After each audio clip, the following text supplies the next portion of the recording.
Hi friends, ಎಲ್ಲರಿಗೂ ನಮಸ್ಕಾರ. ಇವತ್ತು ನಾವು ಮಾಡ್ತಿರೋ ರೆಸಿಪಿ ಬಂದು ಹುರಿಗಡಲೆ ಚಟ್ನಿ. ಇದನ್ನು ಯಾವ ರೀತಿ ಮಾಡುವುದು ಅಂತ ನೋಡೋಣ ಬನ್ನಿ.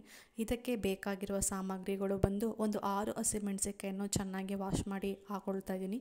1 ಗೆಡ್ಡೆ ಬೆಳ್ಳುಳ್ಳಿ ತೊಗೊಂಡಿದ್ದೀನಿ, ಅರ್ಧ ಸ್ಪೂನು ಜೀರಿಗೆ, ಒಂದು 1/4 ಇಂಚಷ್ಟು ಶುಂಠಿ ತೊಗೊಂಡಿದ್ದೀನಿ. ಕರಿಬೇವು ಮತ್ತು ಪುದೀನ ಸೊಪ್ಪು ಚೆನ್ನಾಗಿ ವಾಶ್ ಮಾಡಿ ಇಟ್ಕೊಳ್ಳಿ, ಯಾಕಂದರೆ ಕರಿಬೇವಿನಲ್ಲಿ ಬ್ಯಾಕ್ ಸೈಡಲ್ಲೆಲ್ಲ ಕೀಟಾಣುಗಳು ಹಾಗಿರುತ್ತೆ, ನೋಡ್ಕೊಂಡು ಹಾಕ್ಕೊಳ್ಳಿ. ಮತ್ತು ಗೋಲಿ ಗಾತ್ರ ಸೈಜಷ್ಟು ಹುಣಸೆಹಣ್ಣನ್ನು ತೊಗೊಂಡಿದ್ದೀನಿ. 1 ಕಪ್ಪು ಹುರಿಗಡಲೆಯನ್ನು ತೊಗೊಂಡಿದ್ದೀನಿ. 1 ಇಡೀ ಮುಷ್ಟಿಯಷ್ಟು ಕೊತ್ತಂಬರಿ ಸೊಪ್ಪು, 1 ಕಪ್ಪು ತುರಿದಿರೋಂಥ ತೆಂಗಿನಕಾಯಿನ ತೊಗೊಂಡು ಹಾಕ್ಕೊಳ್ತಾ ಇದ್ದೀನಿ. ರುಚಿಗೆ ತಕ್ಕಷ್ಟು ಉಪ್ಪನ್ನು ಹಾಕಿ, ನಿಮಗೆ ನೀರು ಎಷ್ಟು ಕ್ವಾಂಟಿಟಿ ಬೇಕೋ ಅಷ್ಟು ನೋಡ್ಕೊಂಡು ಹಾಕೊಳ್ಳಿ. ಯಾಕಂದರೆ ಒಬ್ಬೊಬ್ಬರು ಗಟ್ಟಿ ಮಾಡ್ಕೊಳ್ತಾರೆ ಚಟ್ನಿನ, ಒಬ್ಬರು ನೀರು ಮಾಡ್ಕೊಳ್ತಾರೆ. ನಿಮಗೆ ಯಾವ ರೀತಿ ಸೂಟಬಲ್ ಆಗುತ್ತೋ ಅಷ್ಟು ನೀರನ್ನು ಹಾಕ್ಕೊಂಡು ಇದನ್ನು ಗ್ರೈಂಡ್ ಮಾಡ್ಕೊಳ್ಳೋದ ಬನ್ನಿ.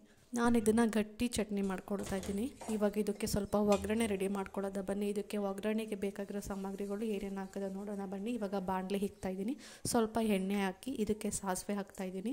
ಮತ್ತು ಇದಕ್ಕೆ ಕಡಲೆಬೇಳೆ 1 ಸ್ಪೂನು, ಉದ್ದಿನಬೇಳೆ 1 ಸ್ಪೂನು ಹಾಕಿ ಚೆನ್ನಾಗಿ ಸ್ವಲ್ಪ ಗೋಲ್ಡನ್ ಫ್ರೈ ಬರೋ ಗಂಟ ಫ್ರೈ ಮಾಡ್ಕೊಳ್ಳೋದ.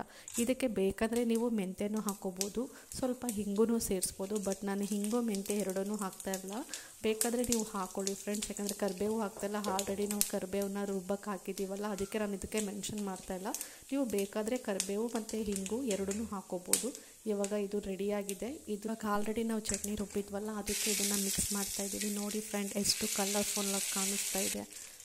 ಇದನ್ನು ಹಂಗೆ ತಿಂದರೆ ಟೇಸ್ಟ್ ಚೆನ್ನಾಗಿರಲ್ಲ, ಈ ರೀತಿ ಒಗ್ಗರಣೆ ಮಾಡ್ಕೊಂಡು ತಿಂದರೆ ಇನ್ನೂ ಟೇಸ್ಟ್ ಸಖತ್ತಾಗಿರುತ್ತೆ. ಇದನ್ನು ಪೂರಿ, ಚಪಾತಿ, ದೋಸೆ ಮತ್ತು ಬಿಸಿ ಬಿಸಿ ಅನ್ನಕ್ಕೆ ಹಾಕ್ಕೊಂಡು ತಿಂದರೆ ಇನ್ನೂ ಸೂಪರ್ ಕಾಂಬಿನೇಷನ್ ಇರುತ್ತೆ. ಮತ್ತು ಬಿಸಿ ಬಿಸಿ ಮುದ್ದೆಗೆ ಈ ಥರ ಚಟ್ನಿ ಮಾಡ್ಕೊಂಡು ತಿಂದರೆ ಆಹಾ ಸಖತ್ತಾಗಿರುತ್ತೆ. ನೋಡಿ ಫ್ರೆಂಡ್ಸ್, ಇವತ್ತು ನಾವು ಮಾಡಿರೋ ರೆಸಿಪಿ ಬಂದು ಹುರಿಗಡಲೆ ಚಟ್ನಿ. ಇದನ್ನು ನೀವು ಇವತ್ತೇ ಮನೇಲಿ ಟ್ರೈ ಮಾಡಿ ನೋಡಿ, ಹೇಗಿದೆ ಅಂತ ಕಮೆಂಟ್ ಮಾಡಿ. Thank you.